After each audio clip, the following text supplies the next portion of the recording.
일본의 진주만 공습은 태평양 전쟁의 시작인 건 모두가 다 알고 있는 사실이다. 진주만 공습은 미국이 연합군의 일원으로 전쟁에 참여하게 된 중요한 사건인가 동시에 앞으로의 해전은 항공모함이 중심이 될 것이라는 걸 알려준 사건이다. 그러나 진주만 공습은 하나의 작전에 불과했다. 진주만 공습은 일본의 동남아시아 점령의 일환으로 동남아시아 점령 후 예상되는 미군의 반격을 사전에 차단하기 위해 실행되었던, 어떻게 보면 주공이 아닌 조공의 역할이었던 것이기 때문이다. 그렇기 때문에 태평양 전쟁을 제대로 알기 위해서는 진주만 공습에만 집중해야 될 것이 아닌 일본의 대전략에 대해서 알아볼 필요가 있다. 오늘 이야기할 네이비설은 일본의 전쟁 계획, 남방작전이다.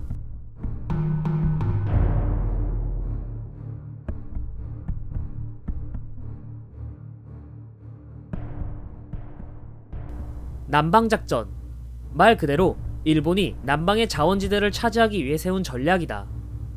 1937년 7월 7일, 일본은 중국을 대대적으로 침공하기 시작한다. 이른바 중일 전쟁이 시작된 거다. 일본은 6주면 중국을 완전히 점령할 수 있으리라고 생각했지만 그들의 예상과는 다르게 중일 전쟁은 질이 멸렬해지며 전선은 고착화되었다. 이런 이유는 중국의 방대한 영토로 들어가면 들어갈수록 점점 보급이 힘들어진 부분과 미국, 영국, 소련의 지원을 받은 중국의 저항이 예상보다 강했기 때문이다. 여기에 영국과 미국은 일본에게 전략자원 수출 금지 조치를 하게 되니 더 이상 일본은 중국과의 전쟁에서 승산은 없어졌고 일본 또한 이 사실을 알고 있었다. 이런 상황에서 정상적인 국가라면 중국과의 전쟁을 멈추고 다시 외교관계를 정상화하겠지만 일본은 이에 굴하지 않고 돌파구를 구상해낸다. 일본의 생각은 매우 단순했다. 전략자원 수입이 금지됐어? 그러면 우리가 직접 전략자원을 구하면 되겠네? 라는 어리석은 생각 말이다. 만약 동남아를 침공한다면 연합군과의 전쟁은 불보듯 뻔했지만 동남아 자원을 바탕으로 국력을 키워 대항한다는 게 일본의 전략 방침이었다. 일본 육군과 해군은 남방작전 혹은 아호작전으로 지칭해 합동작전을 펼치기로 기획한다. 하지만 육해군이 합의했다고 해도 문제점은 남아있었다. 100만이 넘는 일본 육군의 대부분은 중국 대륙에 묶여있다는 점이다. 이 때문에 남방작전에 참여가 가능한 육군의 병력은 한정적이었고 24단 정도의 병력이 전부였다. 이에 일본군은 자원이나 교통의 요충지 등 주요 거점만 점령하는 방식을 택했고 7개의 하위 작전이 구상된다. 필리핀 작전, 말레이 작전, 동인도 작전, 괌 작전, 보르네오 작전, 홍콩 작전, 비스마르크 작전으로 이 작전들은 각각 지역을 점령하는 것이 목표였다. 남방작전의 개시 시각은 일본 기준 12월 8일 오전 1시 30분으로 설정했다. 이는 진주만 공습 개시 시각과 같은 시간이었으며 설령 진주만 공습이 제대로 성공하지 않는다 하더라도 남방작전은 진행되었음을 알 수 있는 대목이다. 12월 8일 오전 1시 30분 진주만 공습, 말레이 상륙, 필리핀 공습을 시작으로 남방작전이 시작된다. 다음날 9일에 홍콩을 공격, 10일에는 괌을 공격함으로써 아시아 여러 지역에 동시다발적인 교전이 시작된다. 일본군이 공격한 모든 지역에서 아군이 우세하다 혹은 승전보가 날아들어오면서 남방작전은 매우 성공적인 기습이 된다.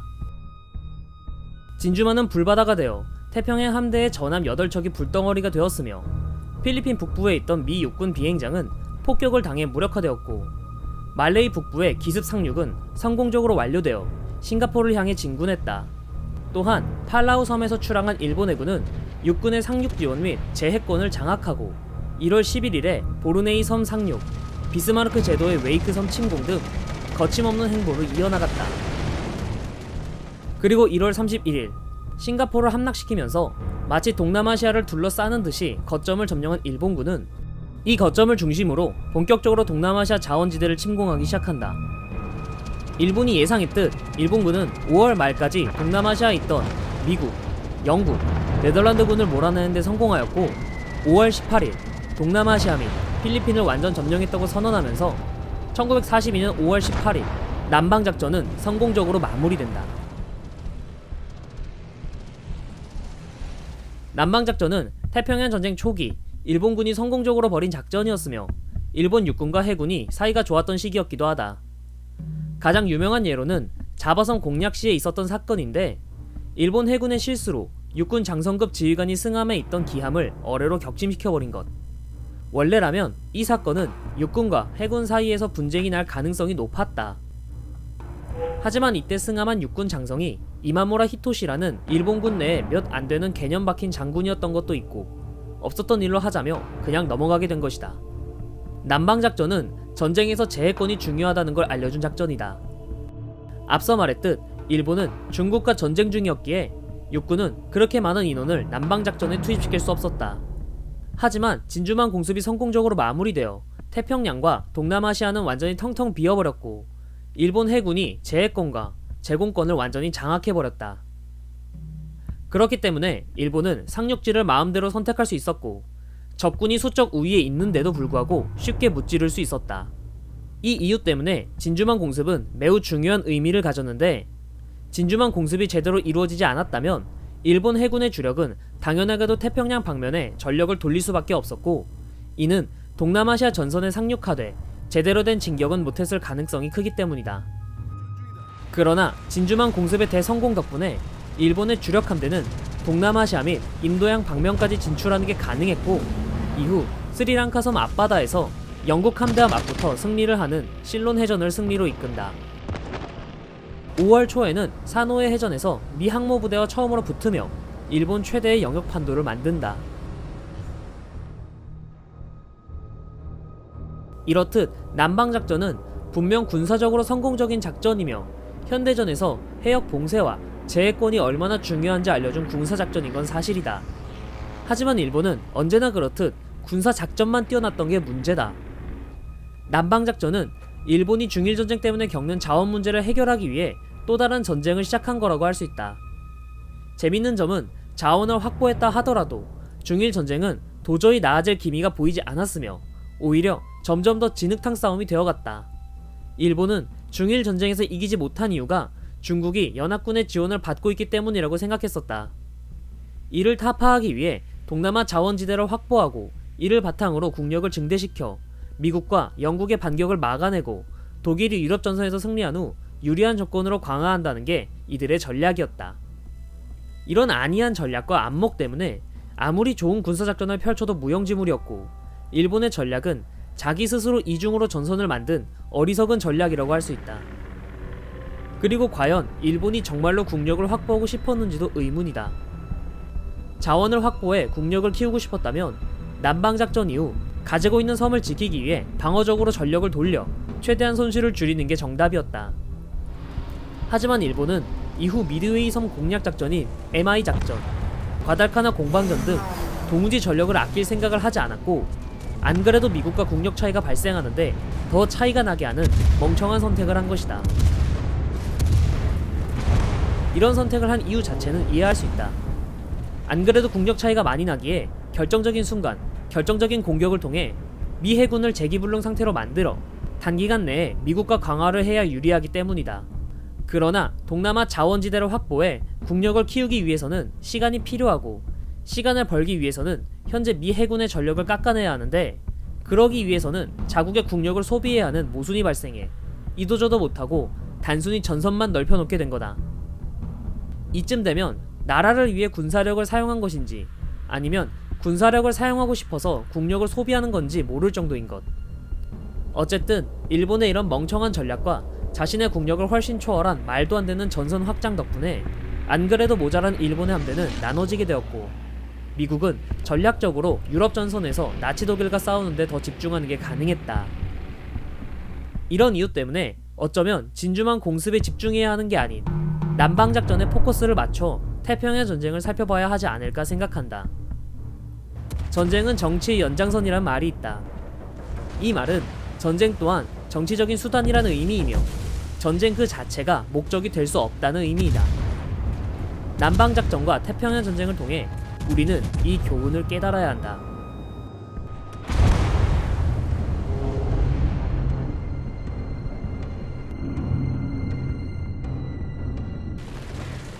진주만 공습을 시작으로 일본은 태평양 전쟁을 시작했고, 미국은 일본에게 선전포고를 하며 본격적으로 연합군의 일원으로 참전하게 된다.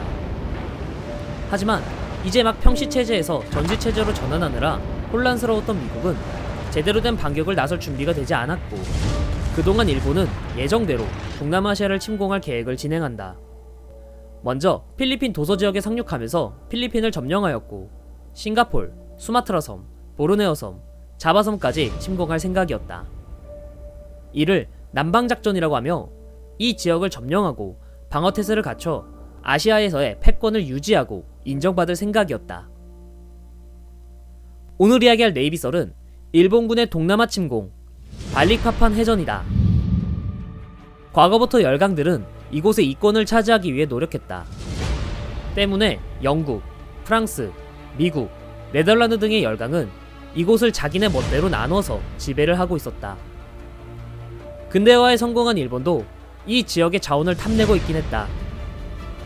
태평양 전쟁이 시작되고 꺼리낌이 없어진 일본은 무주지나 다름없던 동남아시아를 침략하기 시작했고, 이 작전을 남방작전이라고 지칭했다. 일본군의 진군은 말 그대로 전방위적이었다.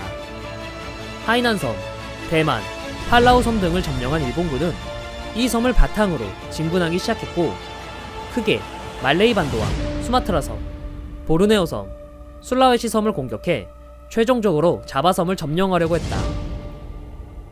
특히 수마트라 섬 팔렘방 지역은 동남아시아 최대 유전 지역으로서 앞으로 미국과의 전쟁에서 이 지역은 꼭 점령해야 할 지역으로 인식하고 있었다.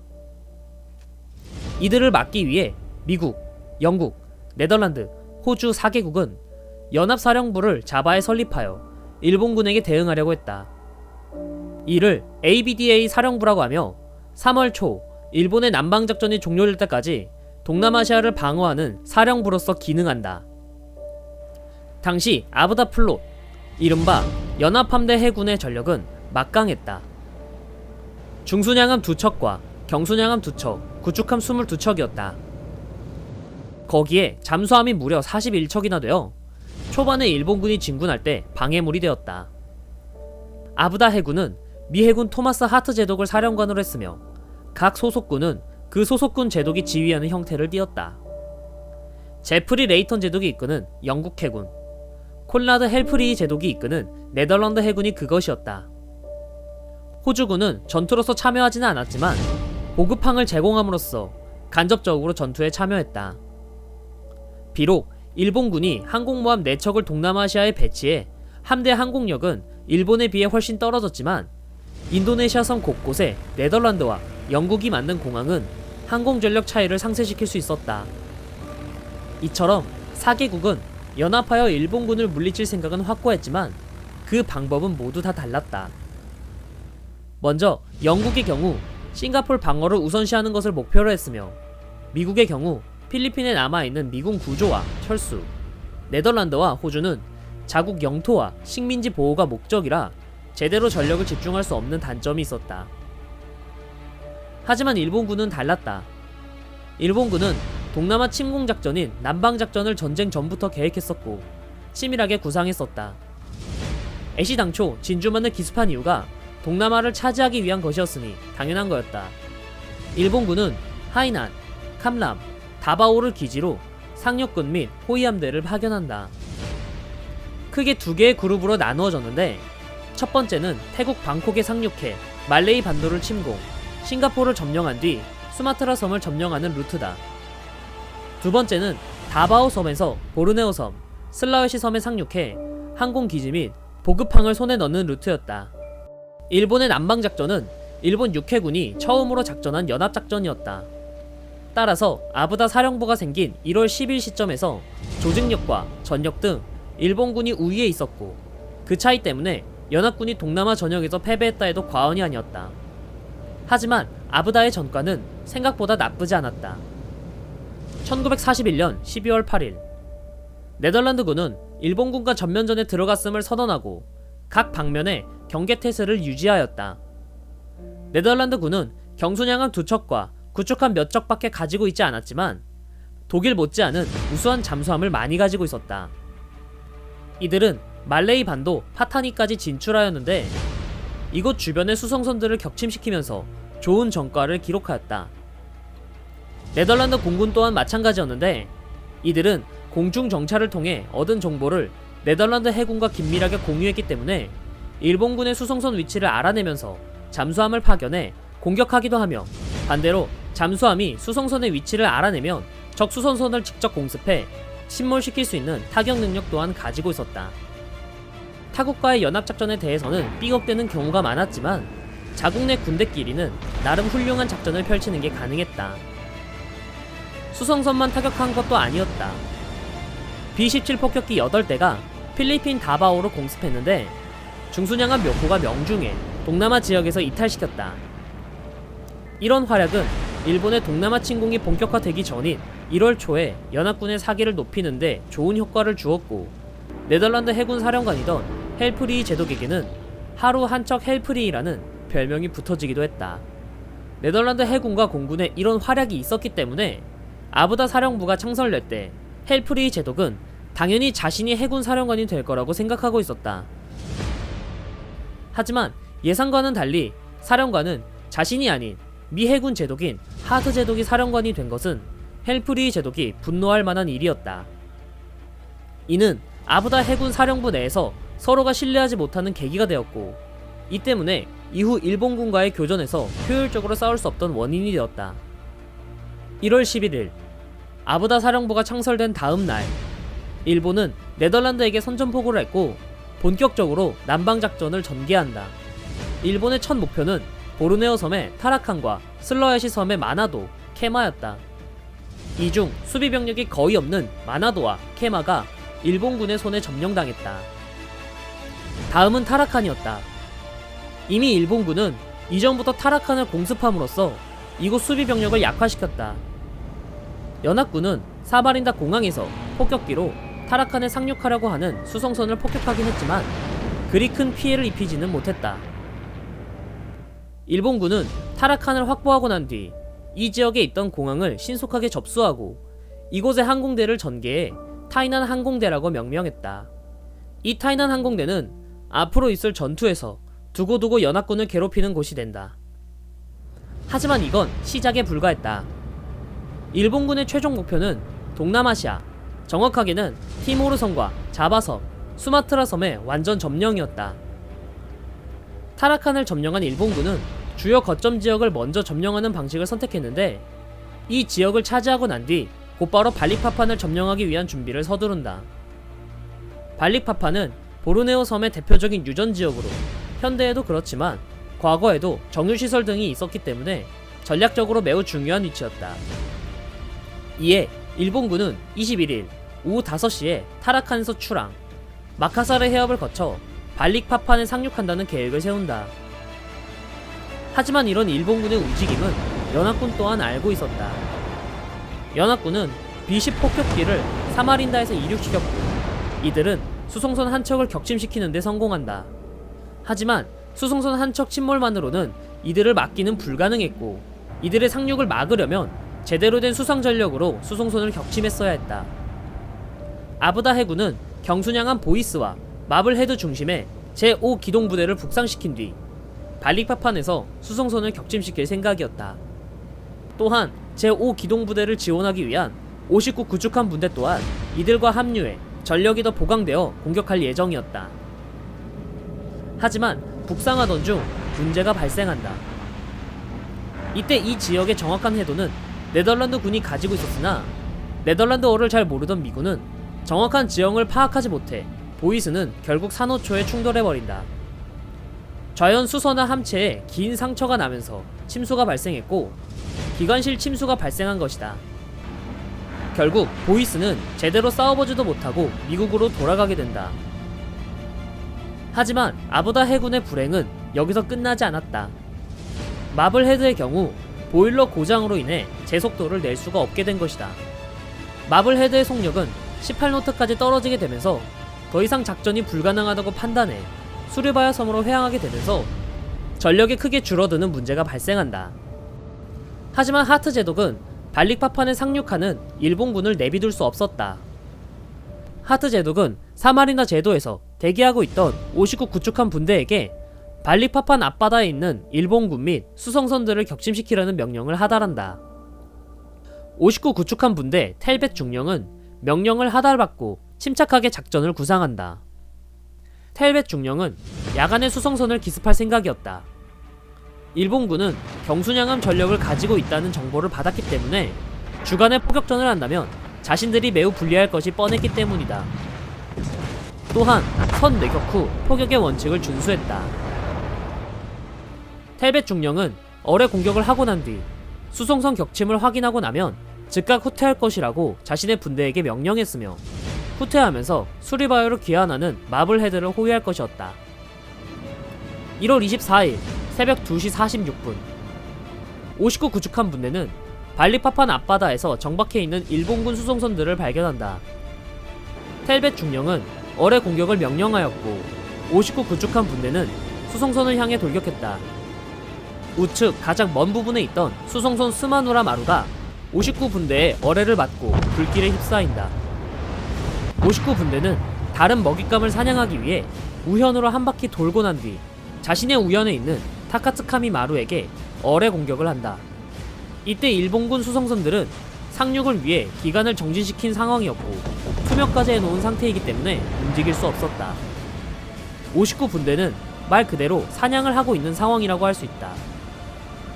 일본 수송선단 남측까지 남아온 59 구축 분대는 좌측 끝에서 구레타케 마루를 발견한다. 이들은 구레타케 마루 좌현에서 어뢰를 발사했고 이 또한 어뢰의 불덩이가 된다. 이제 이들은 일본 수송선의 남쪽에서 원을 그리면서 왼쪽으로 돌아 다시 북상하기 시작한다. 포드를 제외한 세 척은 어뢰를 모두 소진하였기 때문에 구레타케 마루를 공격하고 얼마 뒤 회항하게 된다. 하지만 포부는 아직 할 일이 남았다. 북서쪽으로 항해한 지 얼마 지나지 않아 아사히 마루와 츠루가 마루를 발견한다. 아사히 마루의 경우 한 포를 가지고 있었기 때문에 포부를 향해 공격을 했지만 제대로 된 명중탄을 내지는 못했고 반대로 포부가 아사히 마루에게 공격을 하면서 아사히 마루는 피해를 입게 된다. 아사히 마루와 츠루가 마루 사이를 통과하던 포부는 좌현에 있는 츠루가 마루에게 어뢰를 발사했고 잠시 후 어뢰가 명중하면서 츠루가 마루 또한 불덩이가 된다. 모든 어뢰를 소진한 포부는 다른 구축함들과 마찬가지로 해역에서 후퇴한다. 1942년 1월 24일 새벽에 시작된 이 해전은 후에 발리파판 해전이라고 명명되었고 아부다 군이 일본군을 상대로 승리한 최초의 해전이었다. 발리파판 해전은 일본의 수송선단을 파괴하고 발리파판 상륙을 지연시킨 연합군의 승리였다. 이 승리의 주역은 제59 구축함 분대였지만 네덜란드 공군과 잠수함들의 역할도 매우 컸다. 타라칸에서 상륙군이 출항했을 때 아부다 공군은 타라칸 공습으로 수송선 한 척을 격침시키기도 하며 특히 발리파판으로 남하 중일 때 네덜란드 잠수함이 수송선 두 척을 격침시킴으로써 일본 해군은 대잠 경계를 하는데 집중하였다. 때문에 발리파판 앞바다에 정박해 있을 때 호위함들은 대잠 경계를 위해 수송선단 북쪽에 있었으며 사실상 적의 기습에 무방비한 상태였다. 결국 홀로 남은 수송선들은 미 해군의 사냥감으로 전락해버리는 상황이 발생한다. 발리파판 해전은 연합군의 사기를 복돋아준 해전이었으며 특히 미국의 경우 1898년 이후 최초로 경험한 해상전투였다. 이 해전의 결과로 토마스 하트 제독은 아부다 해군의 사령관으로서 일본군의 남진을 저지하는 것이 효과적이라는 주장은 힘을 얻었다. 하지만 발리파판 해전은 반쪽짜리 승리였다. 수송선을 격침시키긴 했지만 원체 부족했던 발리파판의 수비대는 일본 상륙군에게 처참하게 패배하고 말았다.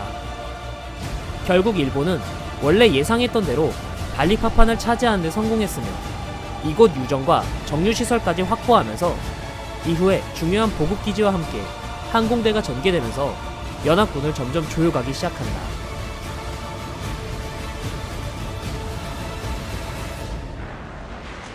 지난 네이비썰에서 발리파판 해전으로 연합군은 첫 승전보와 함께 사기가 증진되었다. 하지만 일본군의 진격은 저지되지 못했다. 59 구축함 분대의 분투에도 불구하고 일본군은 발리파판을 점령했고 발리파판의 정유시설과 항공기지를 손에 넣었다.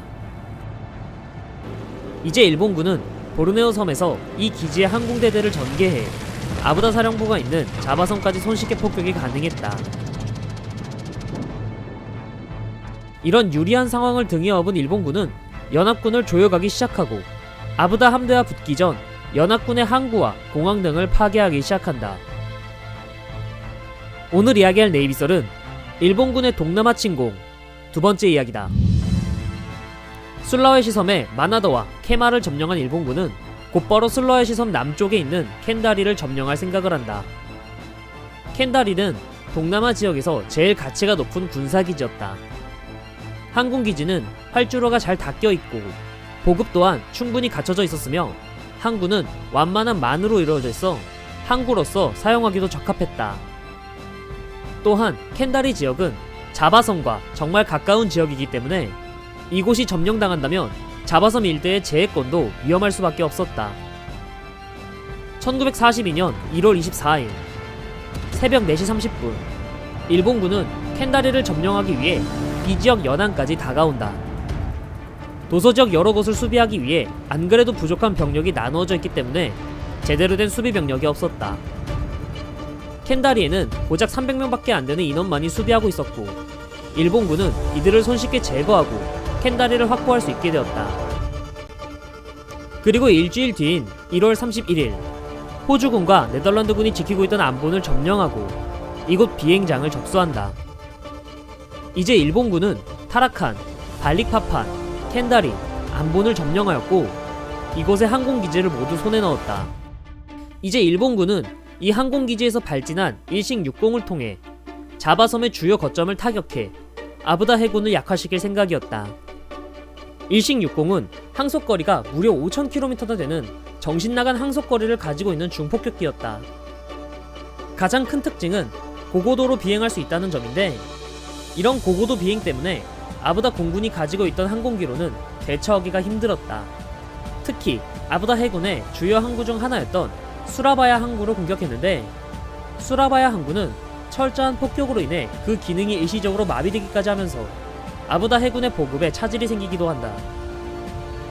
때문에 아부다 해군의 함정들은 항구에 정박해 있기보다는 안전하게 바다로 나가 그 몸을 숨기고 있었다. 한편 타라칸, 발릭파판, 켄다리, 안본 네 군데의 항공기지를 차지했다는 소식은 아부다 사령부 또한 바쁘게 만들었다. 앞서 말했듯 정신나간 항속거리와 고고도 비행이 가능한 일식-60을 요격할 만한 전투기가 거의 없었고 아부다 공군은 골머리를 앓았다.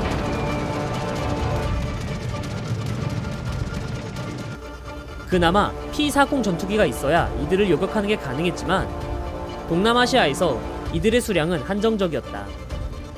호주의 경우 P-40이 약 112대였다. 하지만 항속거리가 짧은 관계로 이들은 자력으로 동남아시아로 건너올 수가 없었고 때문에 동남아시아는 처음부터 일본에 비해 신속하게 항공전력을 배치하는 게 불가능했다. 2월 3일 일본은 동남아시아의 주도권을 완전히 잡기 위해 항공경멸전을 시작한다. 자바섬 주변의 제공권을 확보해 자바 지역의 군사기지를 완전히 파괴할 생각이었다. 일본은 이전에 확보한 항공기지에서 전투기 및 폭격기를 출격시켰고 주요 항구인 수라바야 항구를 집중적으로 폭격한다. 미군과 네덜란드군 또한 대공포와 남아있는 전투기로 요격하기 위해 분투했지만 수적 열세에 밀려 수라바야 항구는 막대한 피해를 입게 되며 그 기능 또한 마비될 수밖에 없었다. 2월 4일 켄다리 기지에서 또다시 폭격기가 이륙한다. 이미 전날 폭격을 피해 바다에 몸을 숨기고 있던 아부다 해군 함정의 위치가 발견되었기 때문에 이들을 포격하기 위해 나선 것이었다. 함대에서는 대공 전투 명령을 내렸지만 치명적인 명령을 하달한다. 아직까지 함대 방공 전술이 완성되지 않은 상태였기 때문에 함대 사령관이었던 도먼제독은 함대에게 흩어지라고 명령했다. 각 함정들마다 회피 기동할 공간을 확보함으로써 폭격의 위협에서 벗어나기 위한 전술이었지만 이것이 유효했던 건 1차 대전이었다. 결국 함대 기함이던 마블헤드는 폭격기 공습 위협에 그대로 노출되게 된다. 오전 10시 10분 총 18대의 일식-60이 마블헤드에게 공격을 개시한다.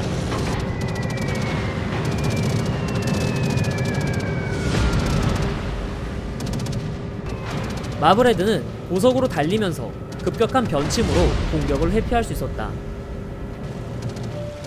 하지만 잠시 후 두 번째 공격이 시작됐다. 이번에는 행운이 따르지 않았다. 마블헤드의 급격한 변침에도 불구하고 두 발의 명중탄과 지근탄을 맞게 된 것이다. 이 공격으로 인해 마블헤드는 화재가 발생한다. 잠시 후 또 다른 한 발이 합리갑판에 명중한다. 이 폭발로 인해 조타실에서 근무하던 승무원들이 사망했고 마블헤드의 키는 왼쪽으로 잔뜩 꺾인 채 고정되어 버린다. 일본군의 아부다 함대 폭격으로 인해 아부다 해군은 마블헤드 중파, 휴스턴 소파 및 기타 함정들이 피해를 입었다. 특히 마블헤드의 상태가 심각했는데 비록 25노트의 속력을 낼 수 있었으나 폭격의 피해로 우현으로 10도 정도 기울어지고 함수는 침수되어 있는 상태였다. 특히 키가 완전히 왼쪽으로 꺾여서 제대로 된 항해가 불가능했다. 이는 비스마르크 추격전에서 비스마르크가 겪은 상황과 매우 유사했다.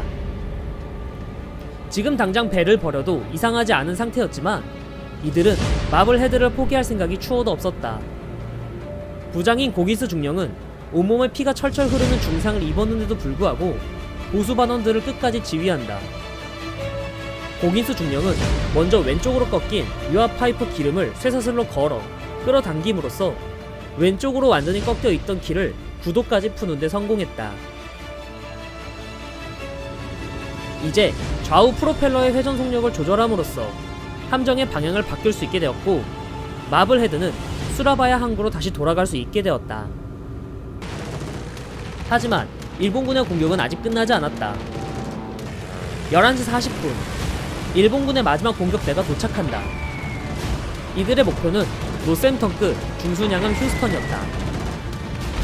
일본군 폭격기는 휴스턴을 향해 폭격했고 3번 포탑 후방에 폭탄이 명중한다. 이 공격으로 휴스턴의 3번 포탑은 유폭이 났고 화재가 발생한다.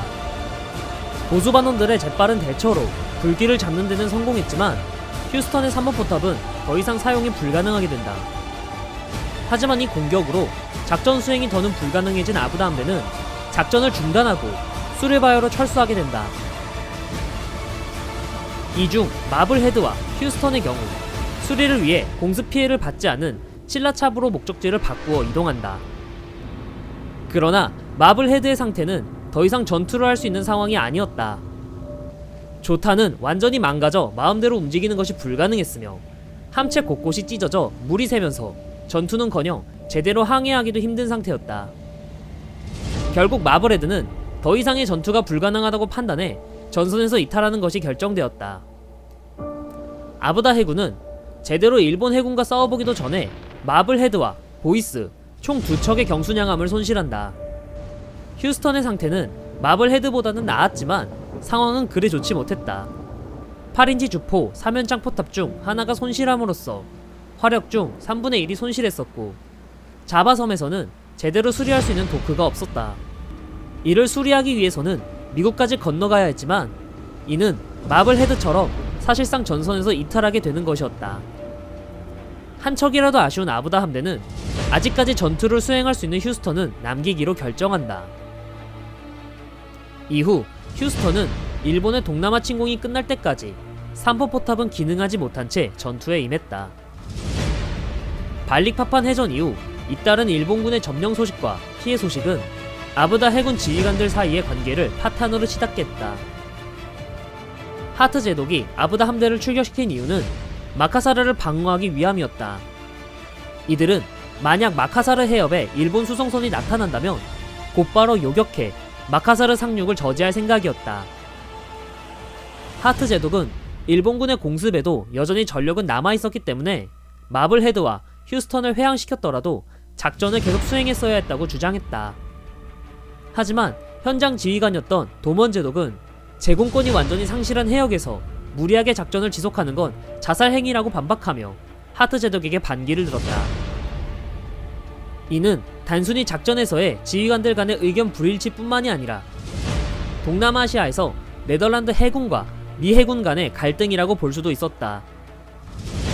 당시 네덜란드는 나치에게 점령당하고 런던에 망명정부가 있던 상황이었지만 네덜란드 해군은 동남아 지역에서 오랫동안 작전을 수행하며 이 지역에 대한 자부심을 가지고 있었다.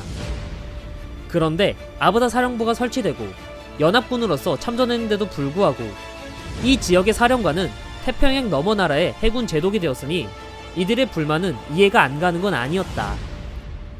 하트 제독에게 불만이 있던 헬프리 제독 또한 노골적으로 도몬 제독의 편을 들며 하트 제독을 압박하고 나섰다.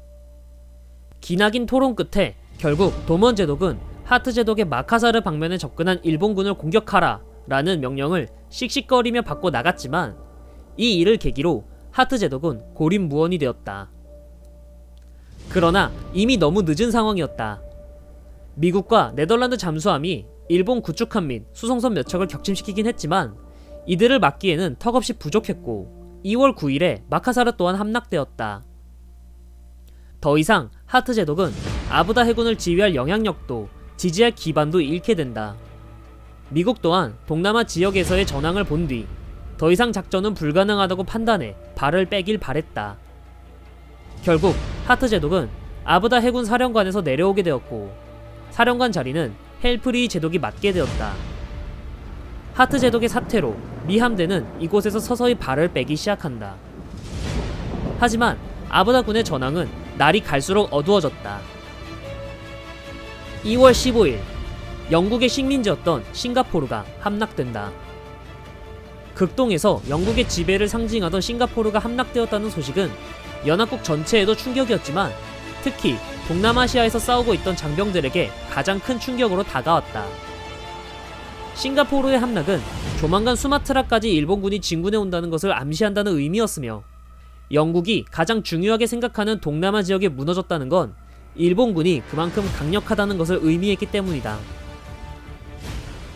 1942년 2월 15일까지 일본은 싱가폴, 발리파판, 마카사르, 켄다리, 안본을 점령해 전방위적으로 아부다군을 위협하였다.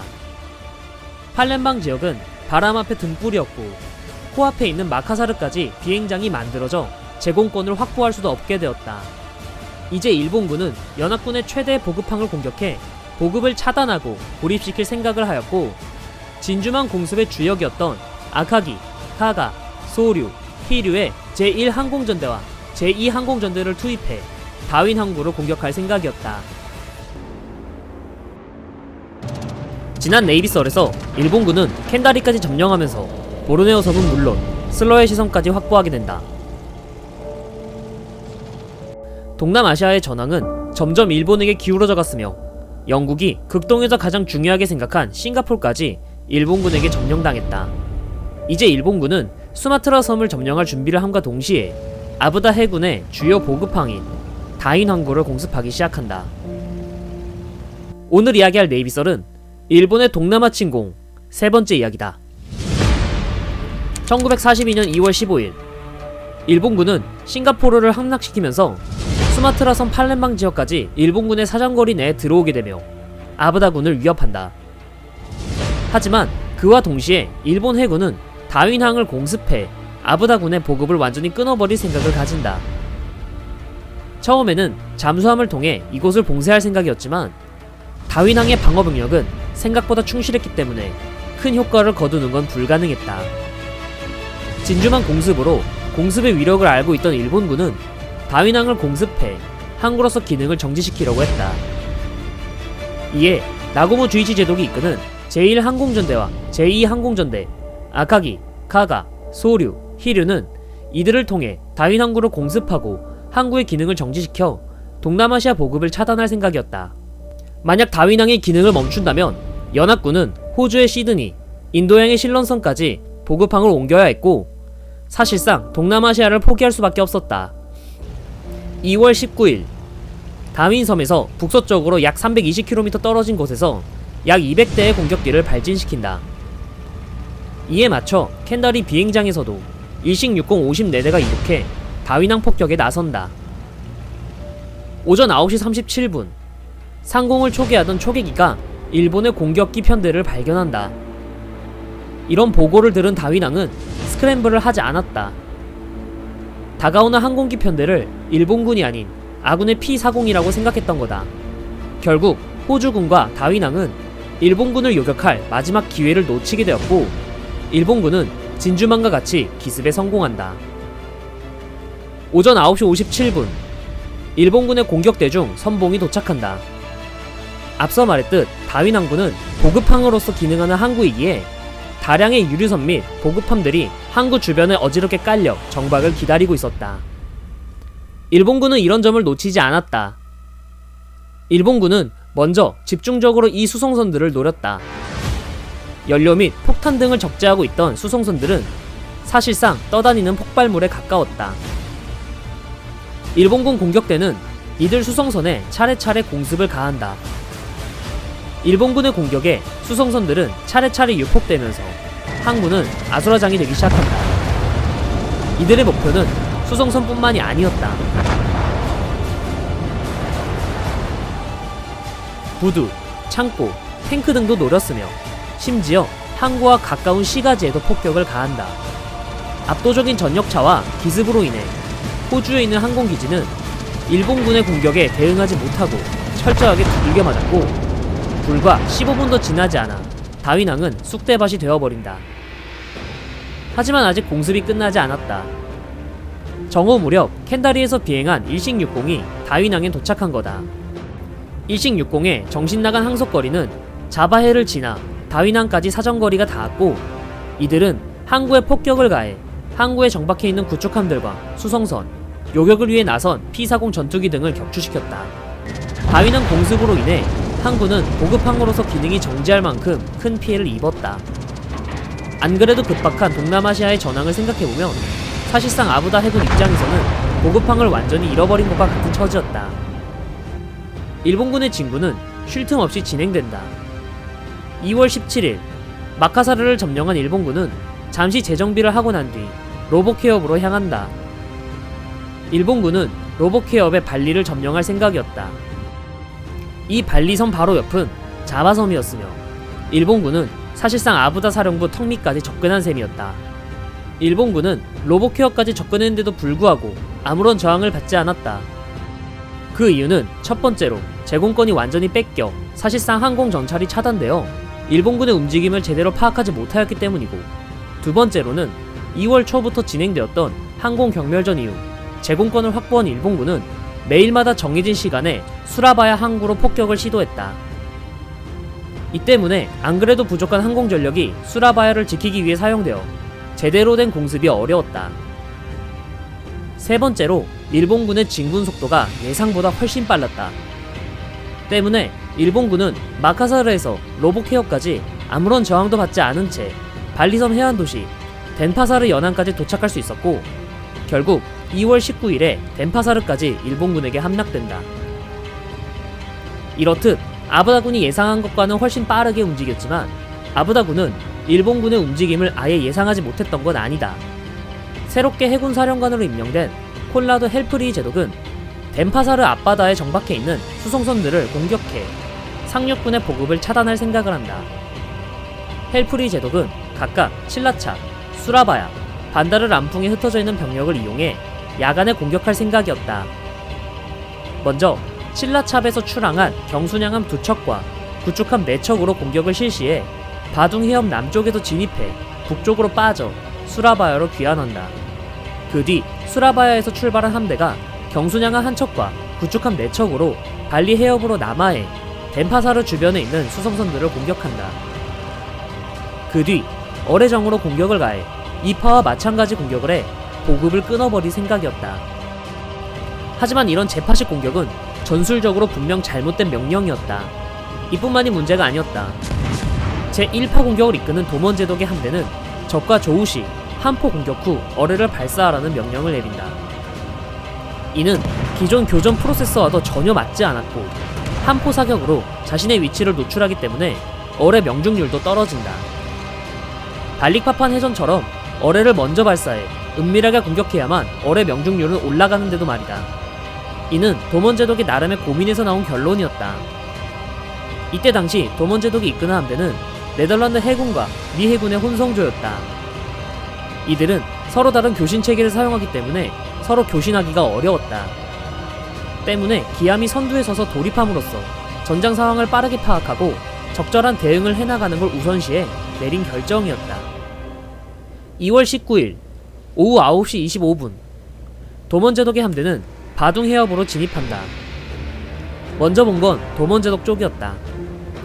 자바의 견씨가 3개의 함영을 발견한다. 이들은 수송선들과 그들을 호위하던 구축함 아사시오였다. 도먼제독은 즉각 공격 명령을 내리고 탐조등을 켜는 것과 동시에 함포가 불을 뿜는다. 예상치 못한 기습에 일본은 당황했지만 이내 침착함을 유지한다. 아사시오는 경순양함 드루이터와 수분간 포격전을 이어가며 저항한다. 교전을 이어나가던 중 네덜란드 구축함 피에타이는 수송선을 격침시키기 위해 일본 수송선들에게 접근한다.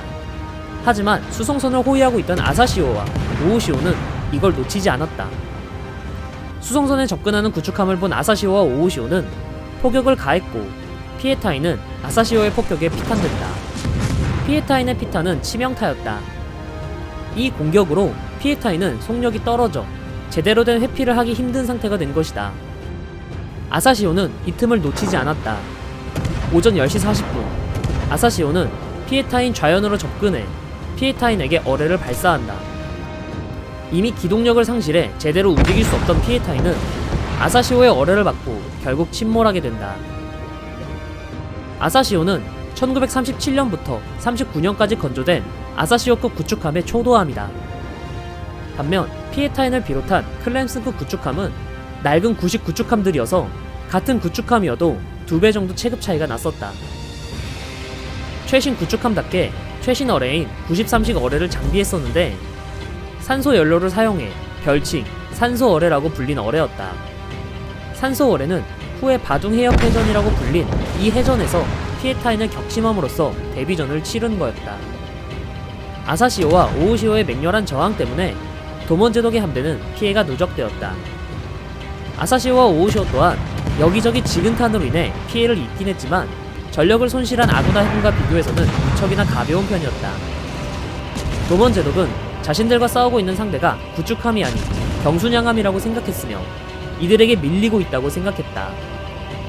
결국 도먼제독은 더 이상의 피해를 입지 않기 위해 수송선 공격을 관두고 수라바야 항구를 향해 북상한다.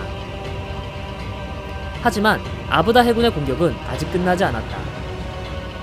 약 3시간 정도가 지나 20일 오전 1시 16분 미스터 대령이 지휘하는 함대가 발리 해협에 도착한다. 이들 함대에는 발리파파네 해전에서 공을 세운 59 구축함 분대가 함께 했었다. 이들은 서로 교신이 통일되어 있었기 때문에 도먼제독의 함대처럼 함포 사격 후 어뢰 발사가 아닌 어뢰를 발사한 뒤 함포 사격을 걸어 교전할 생각이었다. 주포의 화력이 높고 사정거리 또한 긴 경순양함은 함대의 가장 뒤에 배치해 언제든 이들을 지원할 수 있는 모양새를 갖췄다. 1시 36분 59 구축함 분대는 어뢰를 발사한다. 탐조등을 켠 경순양함 트롬프는 포격을 개시해 구축함들을 지원한다. 트롬프의 공격에 구축함 오오시오는 어뢰 발사관이 피탄돼 고장나지만 유폭으로 이어지지는 않았다. 오오시오와 아사시오는 트롬프의 공격에 더 이상 버티지 못하고 수송선이 있는 쪽으로 후퇴한다. 잠시 후 우연에서 또 다른 일본군의 함영이 나타난다. 아사시오와 오오시오를 지원하기 위해 남아한 구축함 미치시오와 아라시오였다.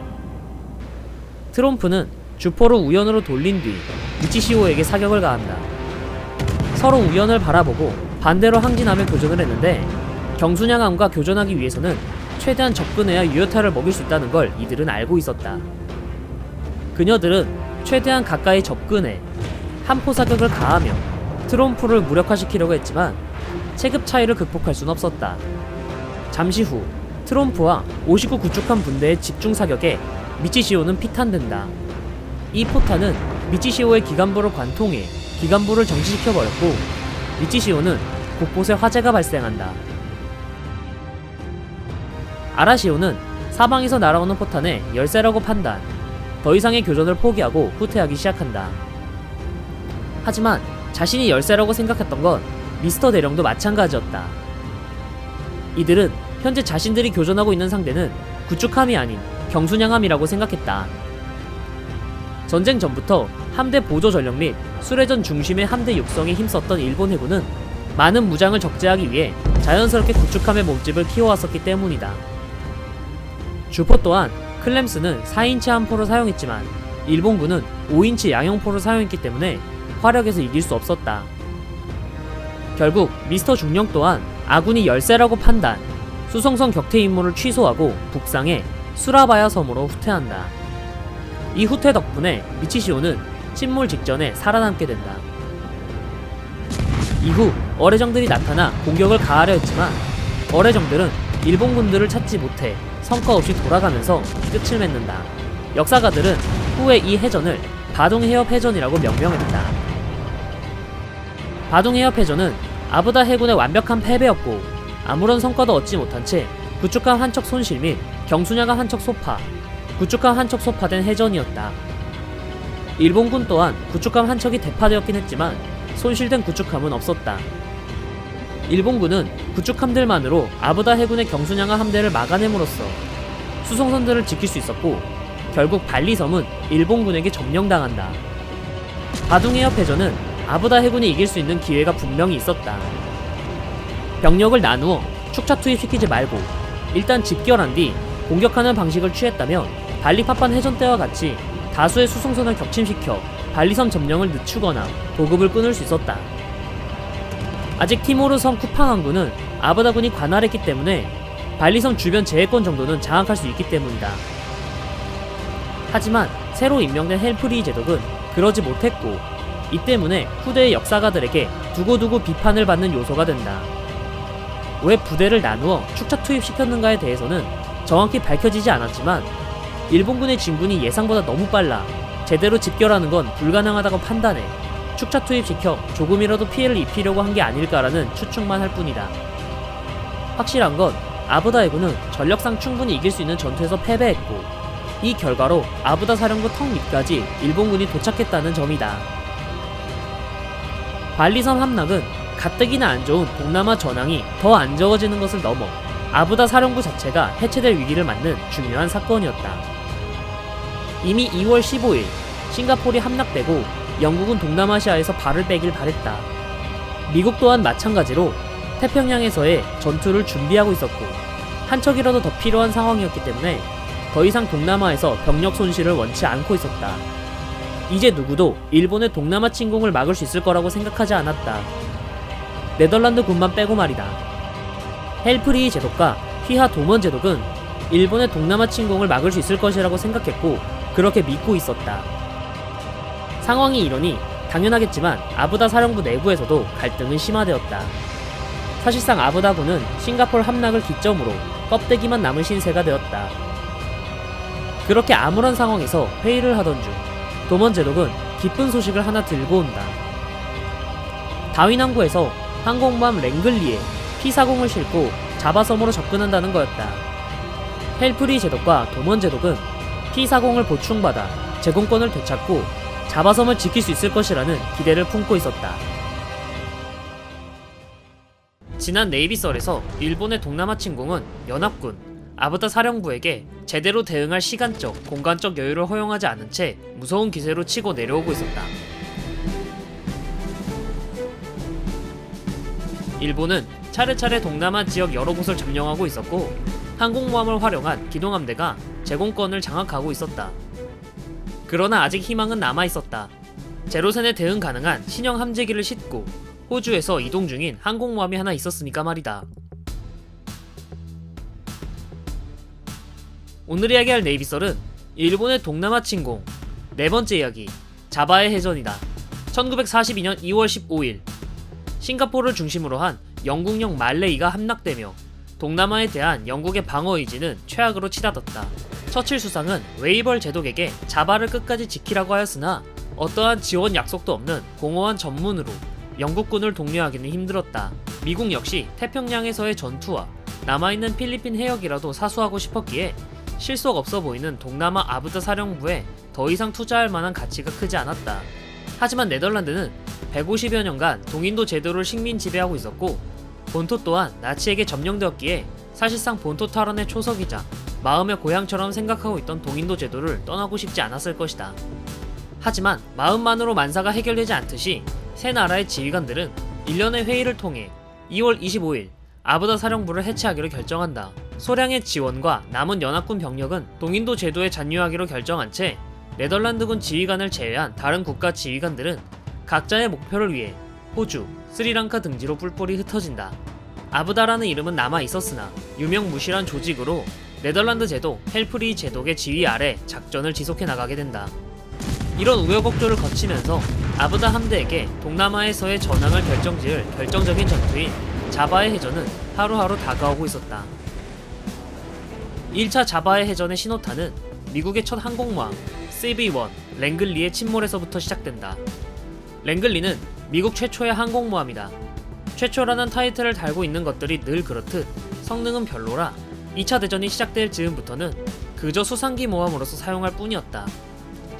랭글리는 운 좋게도 다윈항 공습 당시 수송 임무를 수행 중이었기 때문에 공습 역시 피할 수 있으며 착실히 임무를 수행하고 있었다.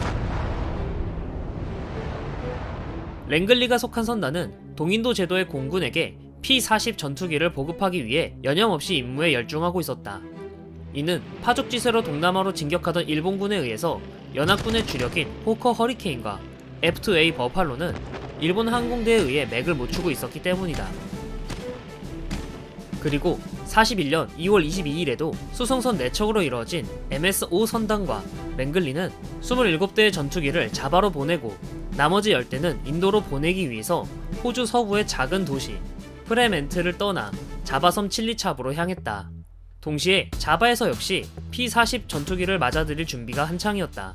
칠리찹에는 비행장이 없었기 때문에 임시 활주로를 만들고 운송 준비를 착실히 하고 있었다. 그러나 제공권이 빼앗겨버린 하늘에서 랭글리는 어떤 저항도 할 수 없었다. 27일 오전 9시 일본 정찰기에 랭글리가 발각되어 버렸다. 랭글리의 함장 맥코넬 중령은 공군 세력을 요청했으나 그날은 연합군에게 쉽지 않은 날이었다. 곧이어 일식 60 16대와 15대의 제로기가 랭글리의 머리 위에 나타났고 구축함과 랭글리의 빈약한 대공무장으로는 감당할 수 없었다.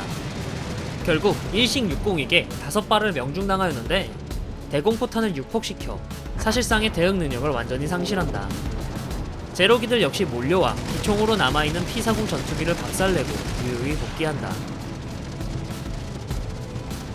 이때 일본 해군 항공대의 손실은 제로기 한 대가 전부였으며 완전한 일본군의 승리였다.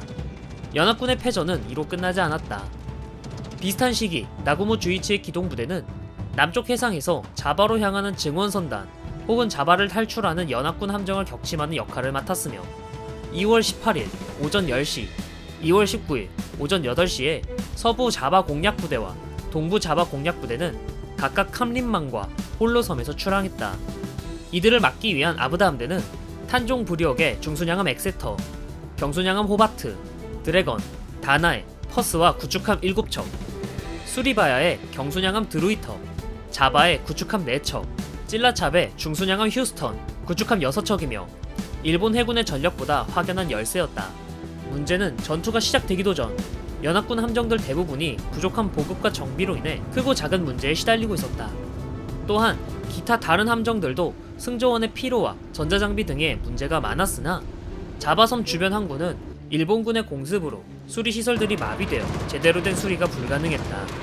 특히 중요한 전력인 중순양함 휴스턴의 3번 포탑은 이전 공습의 여파로 사용이 불가능했다. 헬프리 제독은 탄종부력 중심으로 서부 타격부대, 수리바야와 찔리짭을 중심으로 동부 타격부대로 부대를 재편하고 우수한 전과를 기록하고 있던 네덜란드 잠수함 부대에게 일본 수송선을 저지하라고 닥달했다. 이런 노력에도 일본군의 진격을 막는 것은 쉽지 않았다. 헬프리이는 일본군 동부 자바 공략부대를 먼저 요격한 뒤 서부 공략부대를 요격한다는 계획을 수립하는 한편 동부와 서부 타격부대를 연합 타격부대로 묶어 축차 투입에 대한 비판도 해결할 심상이었다. 랭글리가 침몰하기 하루 전인 2월 26일 영국 항공기가 남하 중인 서부 자바 공략부대를 발견하고 헬프리 제독은 서부 타격부대에게 북상해 공격하라고 명령했다. 한편 25일 마카사르 해협을 통과 중인 동부 자바 공략부대를 초계 비행단이 발견하고 이를 보고한다. 26일 오전 11시 55분 수리버의 북동쪽으로 약 320km 떨어진 해상에서 일본군이 남하하고 있다는 보고를 수신하고 헬프리 제독은 연합타격부대에게 해상에 나가 일본 선단을 공격 후 탄종부리옥으로 철수하라 명령하였다. 27일 오전 10시 20분 일본 정찰기가 연합타격부대를 수리바야 서북쪽 120km 해상에서 남쪽으로 항진한다라고 보고를 확인하고 일본군은 연합타격부대가 수송선을 노리고 있는 것이라고 판단해 이들을 제거하기 위해 남하한다. 오후 3시 29분 연합함대는 서쪽으로 기동 중 제2수레전대와 마침내 접촉하였는데 이미 계속되는 공습으로 제대로 된 정비나 보급을 받지 못한 아부다 함대는 잘 정비된 일본군과 비교해 불리한 전투를 원하지 않는 시공간에서 계속 강요당하고 있었다. 오후 4시 15분 제2수레전대 2함 진츠가 포문을 열면서 자바의 해전이 본격적으로 개시되었다. 16.8km 거리에서 HMS 엘렉트라에게 협차를 내며 순양함 쪽으로 후퇴하였고 잠시 후 연합함대 측의 휴스턴 또한 8인치 주포를 응사하였다. 제2수레전대의 8인치 포탄의 위협을 느낀 연합타격부대는 연막을 뿌리면서 적의 협차 사격을 방해하고 다른 전술적 방안을 모색한다. 도먼 제독은 화력의 불리함을 접근전으로 해결하려는 방안 또한 생각해봤지만 접근 간 입는 피해가 득보다 실이 더 클 것으로 판단해 결국 장거리 포격전을 지속하며 상황을 지켜본다. 오후 5시 도먼 제독은 고심 끝에 장거리 포격전에서의 상황을 타개하고자 돌격을 명령했고 일본의 타카기 제독도 마찬가지로 연합 타격 함대를 향해 돌격을 명령했다. 딱 근접한 그 순간 하구로의 8인치 포탄 한 발이 엑세터의 후방 4인치 포방패를 뚫고 들어가 마간통을 기록하며 보일러 2개가 파괴되어 완전 전투 능력을 상실하게 되었습니다. 속력 역시 11노트까지 떨어지고 치명적이게도 8인치 주포도 기능을 정지하게 된다. 엎친 데 덮친 격으로 충분히 접근한 수레전대는 자신의 장기를 뽐내기 시작한다. 휴스턴을 향해 어뢰를 발사했고 휴스턴은 이 어뢰를 피했으나 네덜란드 구축함 포테네어는 우현 기관실에 직격하면서 곧바로 침몰하게 된다.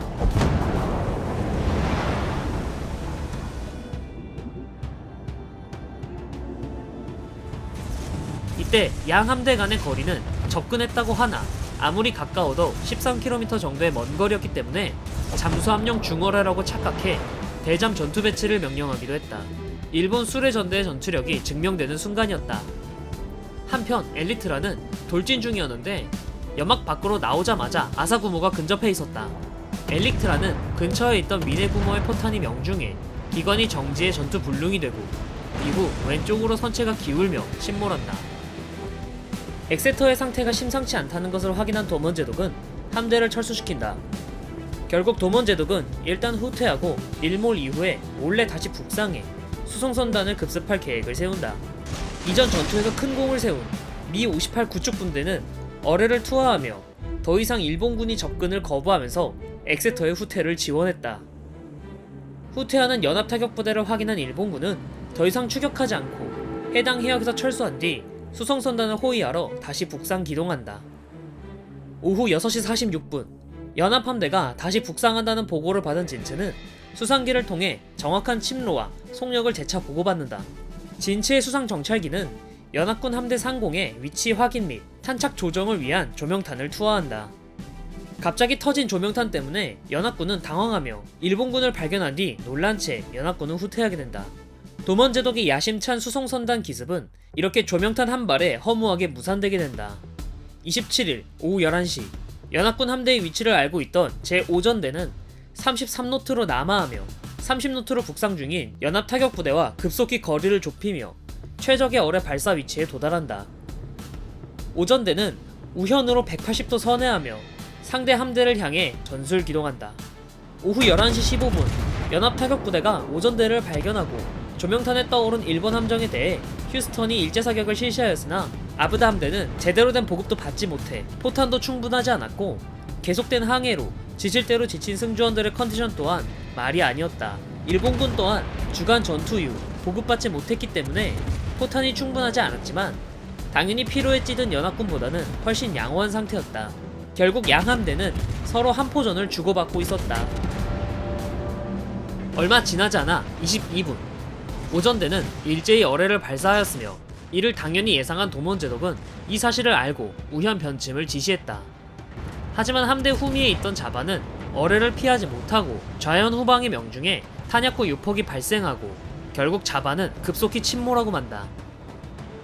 잠시 후 우현으로 변침한 드루이터 또한 선회 도중 하구로의 어뢰를 맞고 우현 후방에 큰 파공이 생겨 침수가 발생한다. 드루이터는 화염에 휩싸였고 생존성을 유지하기 힘들다고 판단한 지휘관 도먼제독은 이 함을 지시하였다. 드루이터 뒤에 바짝 붙어있던 퍼스는 드루이터와 충돌을 피하기 위해 좌현으로 급변침하였으며 퍼스의 좌현 변침은 본의 아니게 일본군에게 수송선 경침을 위한 북상 기동으로 착각하게 만들어 오전대는 교전을 중지하고 북상하여 수송선을 호위 임무를 수행하러 기동한다. 결국 드루이터에 승조했던 도먼제독은 드루이터와 함께 침몰하며 인명구조를 실시하지 말고 탄종부력으로 철수하라는 명령을 내린다. 이에 따라 생존한 군함들은 탄종부력을 향해 고속으로 복귀한다. 이로써 랭글리 침몰부터 시작되어 2월 27일, 28일 주 야간 동안 긴 시간 벌어졌던 자바의 해전은 종료된다. 일본 해군은 포탄 약 1600여 발을 발사하여 5발을 명중시켰지만 엑세터를 맞춘 한 발을 제외한 4발은 불발이었으며 어뢰도 153발을 발사하여 3발을 명중시킨다. 어뢰는 3발 모두 유효타를 기록하며 일본의 어뢰인 산소 어뢰가 실전에서 증명된다. 1차 자바해 해전은 연합군에게도 재앙과도 같은 일이었다. 수마트라로 밀려들 일본군을 해상에서 저지할 수 있는 신락 같은 희망은 사라졌으며 혹시 상륙을 허용한다고 해도 제공권을 잡아줄 전투기들 역시 랭글리와 함께 모조리 가라앉고 말았다. 아부다 함대의 가장 뼈아픈 손실은 도먼제독의 전사였을 것이다. 드루이터에 승조했던 도먼제독은 아부다 함대의 핵심 수뇌부였을 뿐만 아니라 동남아 전선에서 아부다 함대를 다독였던 인물 중 하나였다. 이 소식으로 인해 아부다군 전체는 점점 암울해져 갔고 반대로 일본군은 이 소식에 사기가 오르게 된다. 하지만 아부다 함대는 아직 괴멸된 것은 아니었고 일본군에 대척하기 위해 연합군은 철치부심으로 다음 전투를 준비한다. 지난 네이비설에서 1차 자바해전의 결과 아부다 사령부는 수마트라로 밀려들 일본군을 저지할 수단을 잃었으며 제공권을 잡아줄 전투기 또한 랭글리와 함께 잃게 되었다. 설상가상으로 아부다 함대의 핵심 인물이었던 도먼제독까지 전사하면서 분위기는 완전히 일본군에게로 넘어가게 된다. 수라바야 섬, 보르네오 섬은 물론 발리 섬이 점령되면서 사령부가 있는 자바섬 상륙은 거의 코앞까지 다가오게 된다. 이제 더 이상 아부다군만으로는 일본군을 막아내기는 불가능했고 더 이상 일본의 상륙을 저지할 만한 힘도 남아있지 않게 되었다. 이들의 목표는 일본군 저지가 아닌 가능한 많은 병력이 철수하는 것으로 목표가 변했고 어느 나라 할 것 없이 동남아시아에서 철수하기 시작한다. 오늘 이야기할 네이비설은 일본의 동남아 침공 5번째 이야기 2차 자바해 해전이다. 1차 자바해 해전 이후 아부다 함대 수뇌부는 철수를 결정했다. 네덜란드의 헬프리히 제독은 마지막 한 명까지 투쟁 의지를 불태웠으나 미국의 글래스포드 제독과 영국의 팔리서 제독은 자국군을 희생시키고 싶은 생각이 없었기에 결국 아부다 함대 사령부는 공식적으로 해체되었고 자바를 탈출하기 위한 연합군의 행렬이 시작되었다. 반면 자바섬을 공략하는 일본군에게 수라바야에 전존하는 아부다 함대는 맛있는 먹잇감이었다. 그간 많은 무훈을 세웠던 오시구 구축함 분대의 미 구축함 4척은 어뢰를 소진해 위협이 아니었으며 함대에서 가장 강력한 화력을 지닌 중순양을 엑세터는 심각한 손상을 입은 상황이었다. 연합군 사령부에서는 미 구축함 4척은 발리 해협을 통해 호주로 회항, 엑세터는 전투가 가능한 구축함과 함께 실론섬으로 출발했다. 하지만 발리 해협은 중순양함인 엑세터가 지나가기에는 수심이 얕았기에 항로로 롬보 해협과 순다 해협이 거론되었다. 글래스포드 제독은 롬보 해협을 주장했으나 팔리서 제독이 순다 해협을 관철시켜 엑세터의 항로는 순다 해협으로 결정된다. 순다 해협을 고집한 그의 주장은 다음과 같았다. 첫째, 일본군은 상륙에 집중하느라 수마트라 쪽으로 지나가는 엑세터를 놓칠 가능성이 있다는 것. 둘째, 그의 계산에 따르면 일본군 함정들의 연료가 떨어져가고 있다는 것. 따라서 엑세터를 추격하기에는 연료가 부족하다는 결론이었다. 그리고 세 번째는 너무 뻔한 항로기에 오히려 일본군의 방심을 노릴 수 있다는 주장이었다. 팔리서 제독의 주장에 따라 엑세터는 호위할 구축함들과 함께 수라바야를 출항했다. 비슷한 시각에 중순양함 휴스턴, 경순양함 퍼스, 구축함 에베르트센도 바타비아를 떠나 순다 해협을 목표로 했지만 이들은 제3호위대와 조우에 격침되며 엑세터와 만나지 못했다. 3월 1일 오전 4시 항공정찰을 통해 잔존 아부다 함대의 동향을 계속 찾고 있었다. 제4 수레전대, 제2 수레전대, 제5 전대 등 일본군은 아부다 함대가 지나갈 만한 곳을 샅샅이 뒤졌다.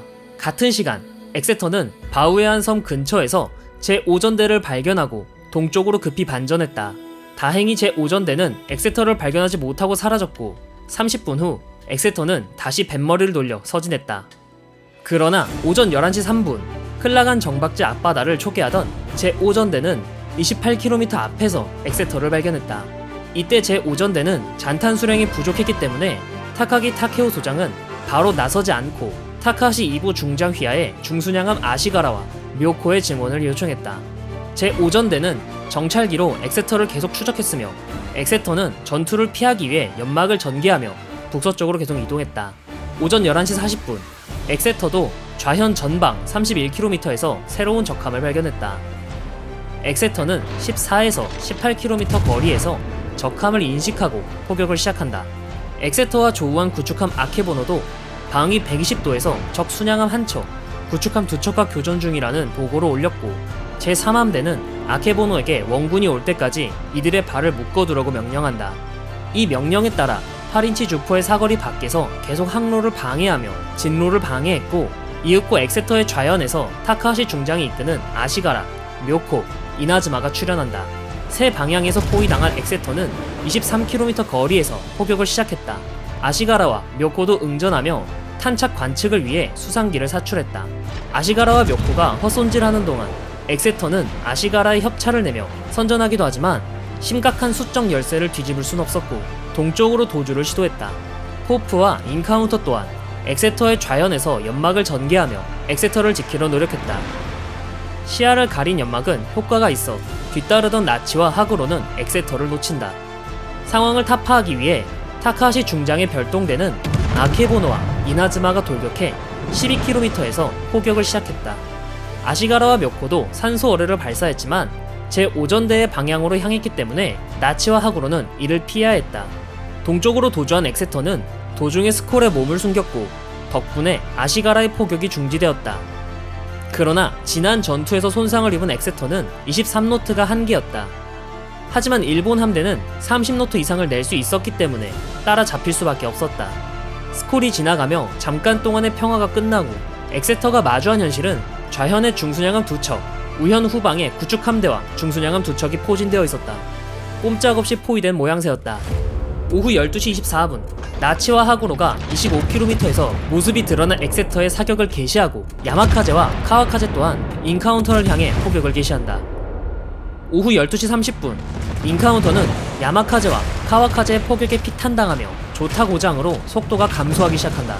조타 고장을 일으킨 인카운터의 함수는 나치와 하구로 방향으로 돌아갔고 제5전대는 인카운터가 뇌격에 돌입하려는 것으로 오인해 회피 기동을 실시했다.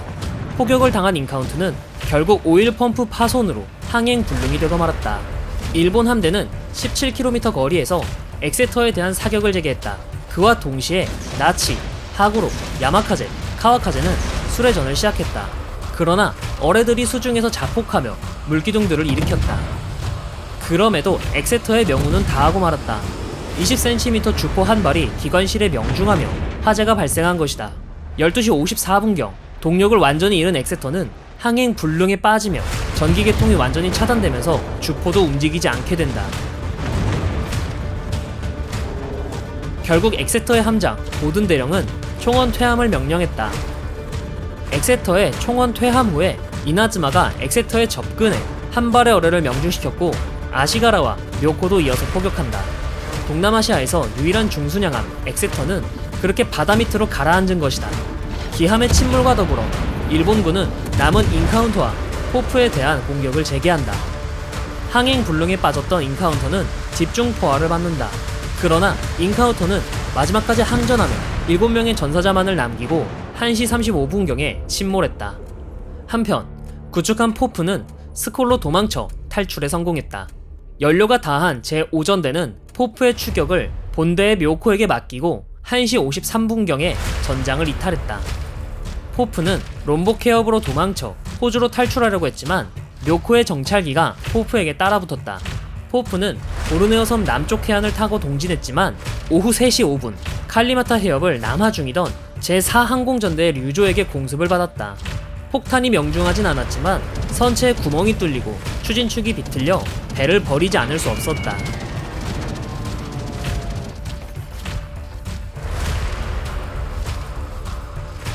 자바 해전은 1차와 2차를 합쳐 총 46시간에 이르는 장기전이 되었다. 태평양 전쟁에서도 이만큼 장시간 해전을 벌인 경우가 손에 꼽는다. 장기전이 된 까닭에는 일본군의 원거리 교전 명중률이 극단적으로 바닥을 긴 것이 주요 원인이 되었다. 나치와 하고로는 각 주포탄 2000발, 어뢰 24발을 보유하고 있었다. 그러나 전투 종료 시점의 잔탄은 나치가 70발, 어뢰 4발, 하고로가 190발, 어뢰 4발로 거의 모든 탄을 소진했다. 차후 3월 22일 연합함대 사령부의 조사 결과에서 총 121발의 어뢰 발사 중 명중탄은 1발이었다. 2차 자바해 해전에 참가한 본대의 묘코와 아시가라도 소모한 포탄 1171발 중 명중탄은 4발, 명중률로 2%라는 처참한 수치였다. 이러한 이유는 자바해 해전이 러일 전쟁 이후 일본이 본격적으로 겪은 해전이었기 때문이었다. 나치의 포술장은 사령부가 완전히 혼란에 빠져 목표물을 수시로 변경하는 등 사격 재원을 얻을 수 없었고 그저 포를 쏘는 것에만 열중하고 있었다고 증언했다. 제5전대의 포술참모는 전사 총소에 연습 때는 전군 돌격 이후 연습이 끝나고 그 이후의 상황에 대해서는 그다지 행해지지 않았다고 회상했다. 팔리서 제독의 주장 또한 오판이었다. 일본군은 롬복 해협에 병력을 거의 배치하지 않고 순다 해협을 굳히고 있었다. 더군다나 출항하기 전 순다 해협에서 허스가 침몰했는데도 불구하고 아부다 함대는 정찰을 하지도 않은 채로 순다 해협에 돌입했다. 실제로 제5전대의 연료가 부족한 것은 맞았으나 일본군의 증원이 있었기에 호랑이 아가리에 머리를 들이민 셈이 되었던 것이다. 이런 오판의 결과는 엑세터의 침몰이었으며 아부다 해군 기함 상실이었다. 그가 주장할 셋째 이유에서 볼 수 있듯이 그저 요행을 바란 명백한 실책이었다. 이제 동남아시아에서 일본군에 저항할 수 있는 조직은 그 어디에도 없었다. 자바해 해전 이후 재해권과 제공권은 일본이 거머쥐게 되었고 머리가 없어진 군대는 오합지졸에 불과했다. 일부 아부다군이 저항을 하긴 했지만 손쉽게 진압당하면서 동남아시아는 완전히 일본의 손에 넘어가게 되며 그들은 남방작전을 성공적으로 마치게 되었다. 동남아시아를 점령한 일본군은 메이지 유신 이후 가장 넓은 세력권을 형성하게 된다. 위로는 한반도와 만주, 동으로는 중태평양과 서태평양, 그리고 알류신 열도까지, 그리고 서로는 중국 동부 해안과 인도 차이나반도, 아래로는 동남아시아까지 집어삼키면서 그들 스스로 서양 제국의 식민지배 고통받는 아시안을 해방했다며 아시아인들에게 또 다른 피식민지인으로서 행동을 강요하였다.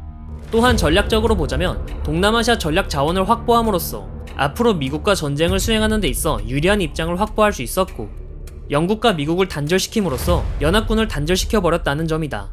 연합군의 동남아시아 전역에서의 전투에 대한 평가로 니미츠 제독은 추후 니미츠 태평양 해전사에서 아부다 함대에 대해 평가하길 시간을 버는 용도로 사용되었으나 희생에 상응하는 만큼의 시간을 벌지는 못했다.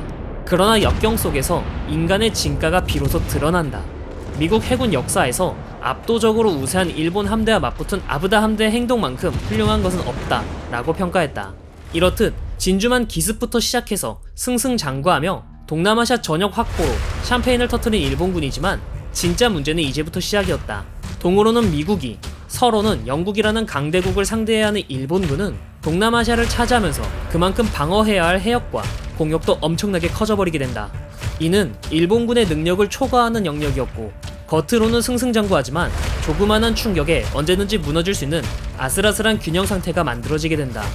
일본군도 이것을 모르는 게 아니기에 어느 한쪽의 위협을 제거하고 병력을 한쪽으로 돌려 방어에 집중할 생각이었다. 그렇기에 일본군은 더 서쪽으로 고개를 돌려 인도양을 향해 나아가게 되니 목표는 바로 아부다 패잔병들이 집결한 섬, 실론섬이었다. 미드웨이 해전, 모르는 사람이 없을 정도로 유명한 해전이며 태평양 전쟁의 방향을 바꾸는 해전이었습니다. 일본군의 자만심과 부족한 수색 정찰이 원인이 돼 항공모함 4척이 모두 수장되었던 사건이며, 따라서 대부분의 사람들이 미드웨이 해전을 평가할 때 일본군의 자만심에 포커스를 맞추고 역사를 서술할 뿐, 수색 정찰의 중요성에 대해서는 그저 운이 안 좋았을 뿐이라고 생각하는 경우가 많습니다.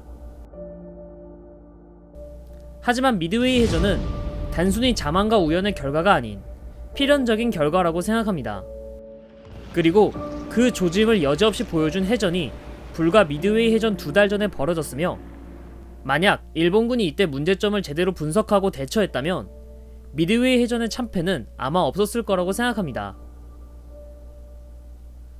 오늘 이야기할 네이비설은 승리한 미드웨이 해전, 실론 해전이다. 진주만 공습 이후 일본은 예정대로 동인도 제도와 인도 차이나 반도 등을 점령하는 남방작전을 순조로이 진행하였고, 이후 목표지에 대해 고민하고 있었다. 육군은 실론섬까지 진출해 인도, 중국 방면을 압박해 독일, 이탈리아와 연계하길 원했으며, 해군은 호주 혹은 사모아 제도 등 남태평양에 진출해 호주와 미국과의 연계를 끊기를 원했다. 이런 와중 육군은 미얀마의 수도 랑군을 점령하였고, 미얀마를 완전 점령, 일본은 버마를 완전히 점령하기 위해서는 해상 수송로에서 끊임없이 보급을 해야 했다. 따라서 일본은 해상 수송로의 안전을 확보할 필요가 있었고, 그러기 위해서는 실론섬에 있는 영국군 거점과 동양 함대를 타격할 필요가 있었다. 원래 영국의 동양 함대는 싱가포르에 거점을 두고 있었다. 하지만 진주만 공습 후 3일 뒤에 일본 해군은 동양 함대를 공습해 프린스 오브 웨일즈가 격침되고 싱가포르마저 뺏기면서 결국 인도양까지 물러나게 된 거였다.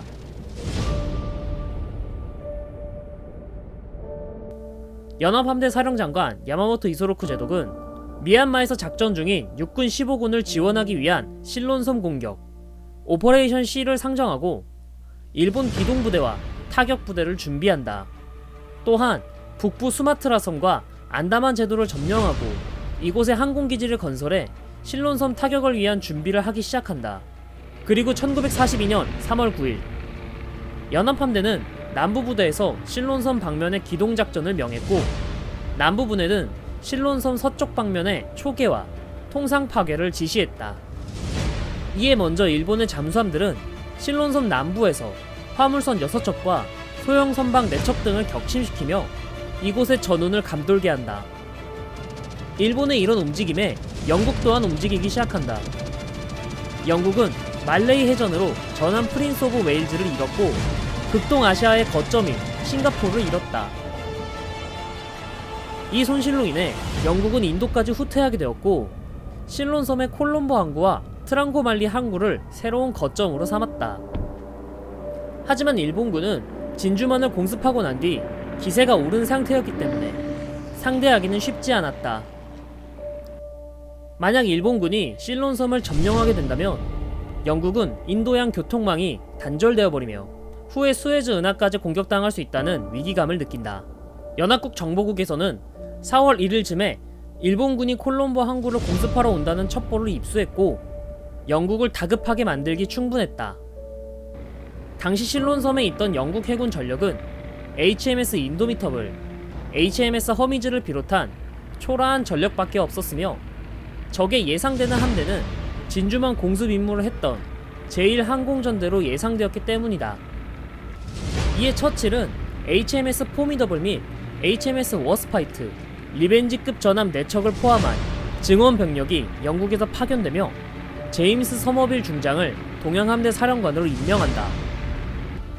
하지만 실론섬은 일본군에 대항하기에는 바람 앞에 등불이었으며 일본군의 공격을 막아내기에도 버거운 입장이었다. 이에 영국군은 일본군의 공격을 적극적으로 막는 게 아닌 지연전을 펼치며, 만약 일본군이 콜롬보 항구를 공습한다면 아두한초에서 출격해 일본 기동부대를 기습 공격해 일본의 공격을 막아낼 생각이었다.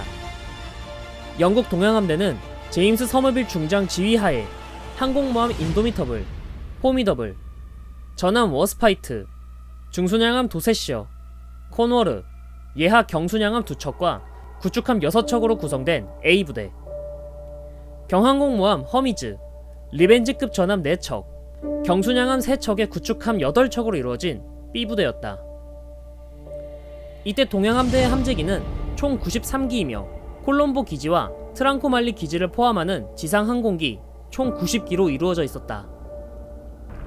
4월 1일 동양함대는 출격했고 실론섬 남쪽 방면에서 일본군 함대를 찾기 위해 정찰을 개시한다. 하지만 예상하던 지점에 일본군은 발견되지 않았다. 정보국의 정보대로 일본군은 4월 1일 날 콜롬보를 공습하려고 했었다. 하지만 예정하던 쇼카쿠와 즈이카쿠의 5항공 전대가 예정보다 늦게 도착했기 때문에 4월 1일 날은 아직 인도양 주변에 도착하지 않았다. 일본 함대의 규모는 나구모 주이치 제독 휘하에 아카기, 소류, 히류, 즈이카쿠, 쇼카쿠를 중심으로 하는 기동부대, 통칭 나구모 기동부대로 총 350기의 함재기를 가지고 있었으며 오자와 지사부로 제독 휘하에 중순양함 초카이, 쿠마노, 스즈야를 중심으로 하는 말레이 파견부대였다. 나구모 제독의 함대는 콜롬보를 공습하는 목적이었으며 오자와 제독의 함대는 나구모 함대가 동양 함대 격퇴 및 제공권을 장악하면 벵골만 내에 있는 적 상선들을 격퇴할 임무를 맡았다. 이들은 각각 동인도 제도와 말레이시아 반도에서 출항했고 이들의 함대는 예상보다 사흘이 지난 뒤 실론섬 주변의 모습을 드러낸다. 4월 4일 오후 3시 실론섬 남동쪽 700km 부근에서 나구모 기동부대가 카탈리나 정찰기에게 발견된다. 이 정찰기는 주변에서 호위하던 제로기에게 금방 격추되었지만 이들 함대의 규모는 제임스 제독에게도 보고되었다. 제임스 제독은 서둘러 함대를 출격시킨다. 이들은 출격하고 난 뒤에 일본 함대의 위치를 찾기 위해 수색을 개시했지만 일본 함대의 위치는 찾지 못한다. 4월 5일 아침 나구모 기동부대는 콜롬보 남방 370km 방면까지 진출한다. 126기의 대규모 1차 공격대가 발진했고 콜롬보를 목표로 항해한다. 이때 일본 함대를 찾아다니던 소드핏이 뇌격기 12기 또한 이들과 조우하여 모조리 격추당해버리면서 영국 동양함대의 첫 피해 사례가 된다. 오전 8시 1차 공격대가 콜롬보 상공에 도착하고 목표를 향해 공격을 개시한다. 하지만 영국은 그 전부터 일본 함대의 공습을 알고 있었기에 주력 함정들은 모두 바다에 나가 없었고 항구에는 저가치 목표물밖에 없었다고 한다. 이들을 요격하기 위해 영국 전투기 총 42기가 이륙하여 공중전을 벌였으나 압도적인 수적 열세에 의해 일본군에게 제공권을 장악당한다.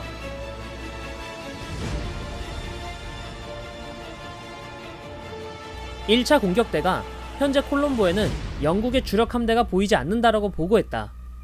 이에 나구모는 사전에 자신들의 작전이 새어나갔음을 직감했으며 가지고 있는 모든 정찰기를 출격시켜 주위에 있을 영국 함대를 수색하라고 명령하고 나구모는 2차 공격대 바람 준비를 위해 어뢰에서 지상 폭격용 폭탄으로 무장을 전환한다.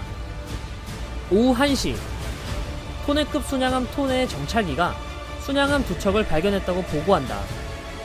이 보고를 받고 당시 일본 함대의 선상에서는 콜롬보를 목표로 2차 공격을 할지 아니면 발견한 순양함을 공격할지 고민을 했다고 한다. 나구모 제독은 콜롬보 2차 공습을 중지하고 지상 폭격용 폭탄을 무장했던 함재기를 다시 어뢰로 전환한 뒤 발견한 순양함 2척을 공격하라고 명령한다. 이때 발견한 순양함은 영국 중순양함 도세셔와 코널이었다. 이때 당시 코널과 도세셔는 콜롬보 항구에 정박해 있다가 전날 일본 함대를 발견했다는 소식에 허겁지겁 콜롬보 항구에서 도망쳐 나와 본대와 합류할 생각이었고 본대와 합류하기 위해 이동 중에 일본군 정찰기에 딱 걸린 거였다.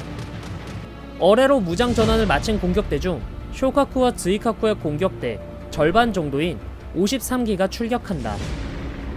도세셔와 코널이 있는 해역에 도착한 쇼카쿠와 즈이카쿠의 공격대는 이들에게 폭격을 하기 시작했고 전투 시작 고작 20여 분 만에 코널과 도세셔는 무참히 격침된다. 이때 공격대가 보여준 명중률은 88%나 되었다고 한다. 제임스 제독은 도세셔와 코널의 침몰 소식을 듣고 소드핏이 뇌격기를 이용한 야간 공격을 시도할 생각을 했지만 정찰을 나간 소드핏이 2기 중 1기가 제로기에게 격추당하고 압도적인 일본 함대의 규모 앞에 중과부적이라고 생각을 했다. 콜롬보 공습 보고를 받은 영국 해군성은 동양 함대가 일본 함대에게 유의미한 타격을 줄 수 없다고 판단하고 동아프리카로 후퇴하라고 명령한다. 일본 함대는 소드피시의 계속되는 출현에 주변에 영국 함대가 있다고 생각하고 광범위한 정찰을 개시하지만 끝내 영국 함대를 찾지 못했다. 제임스 제독의 목적은 일본 함대와 직접적인 교전이 아니기에 계속해서 교전을 피하면서 지연전을 펼친 것이다. 결과적으로 5일 1차 공습을 한 나고모 기동부대는 이후 10일까지 영국 함대를 수색 및 타격하기 위해 공격대를 출격시키지 못하게 하면서 피해를 줄이는데 큰 역할을 하게 된다. 거기에 9일에는 영국의 방위 측정반이 나고모 기동부대의 기함 아카기를 발견하면서 다음 공습 목표가 트랑코말리라는 점도 사전에 파악한다. 덕분에 트랑코말리 또한 콜롬보 때와 같이 피해를 최소화하기 위한 준비를 할 수 있게 된다. 4월 10일 나고모 제독은 동양함대 추적을 포기하고 트랑코말리 공습으로 목표를 바꾼다. 아침이 되자마자 트랑코말리를 폭격하기 위해 공격대들을 출격시키고 콜롬보와 마찬가지로 트랑코말리 또한 쑥대밭이 된다. 이때 영국의 호커 허리케인 17기와 페어리 풀모 6기가 요격을 위해 날아올랐지만 콜롬보 공습대와 마찬가지로 압도적인 수적 열세에 밀려 영국은 트랑코말리 상공에서 제공권을 뺏기게 된다. 결국 트랑코말리의 항만시설은 파괴되었고 트랑코말리에 정박해 있던 상선 등이 침몰하게 되는 피해를 입게 된다. 이때 트랑코말리 1차 공습을 성공적으로 마친 나고모 제독은 2차 공격대를 준비하고 있었다. 그러나 잠시 후 전함 하루나의 정찰기가 트랑코말리 남부 해역에서 적 항공모함 한 척과 구축함 3척을 발견했다고 보고가 들어온다. 이 함대는 영국의 경항공모함 허미즈였으며 이들은 트랑코말리에서 다른 지역으로 이동 중 하루나의 정찰기에 발견된 거였다.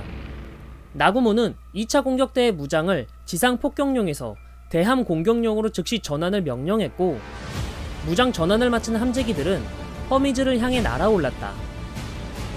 약 85기의 급강한 폭격기들이 허미즈를 공격하기 위해 날아올랐고 오후 1시 30분 허미즈를 발견한다. 이에 공격대들은 허미즈를 집중 폭격하기 시작했고 허미즈는 얼마 지나지 않아 엄청난 양의 명중탄을 맞고 침몰한다. 이때 당시 공격대의 기량은 세계 최강이었으며 급강한 폭격의 명중률은 무려 82%나 되었다고 한다. 결국 허미즈를 포함한 구축함들 모두 침몰하게 된다. 허미즈를 공격하기 위해 함재기들이 항해하던 사이 실론섬에서 발진한 영국군 브리스톨 블렌 헤인 폭격기가 일본 함대를 발견하고 폭격에 나섰다. 이때 함상에서는 트랑코말리 공습을 마친 1차 공격대가 착함하고 대함 무장을 위한 작업이 진행되고 있어 갑판에는 폭탄이 질비해 있던 상태이며 한 발만 명중한다면 불바다로 만들어버릴 수 있을 절호의 기회였다.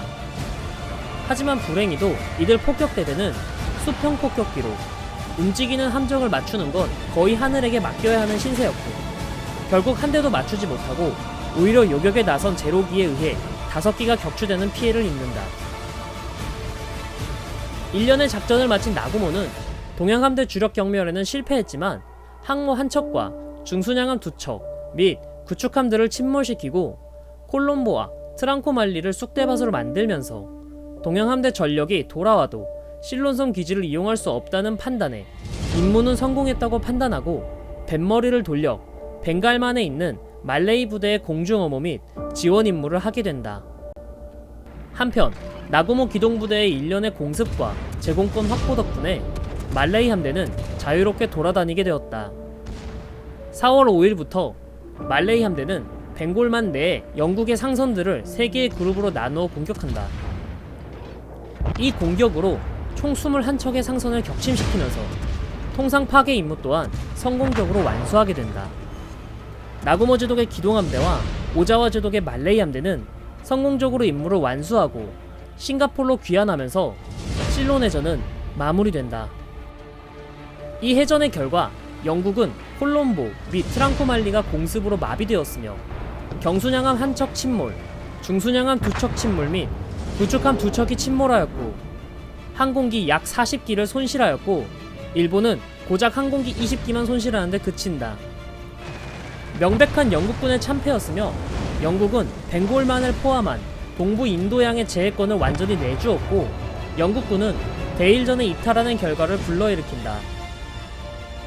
이 때문에 태평양 전선에서 일본을 막을 수 있는 상대는 미국밖에 남아있지 않게 되었고 일본은 포트 모레스비 침공을 위한 사노해 해전을 준비한다.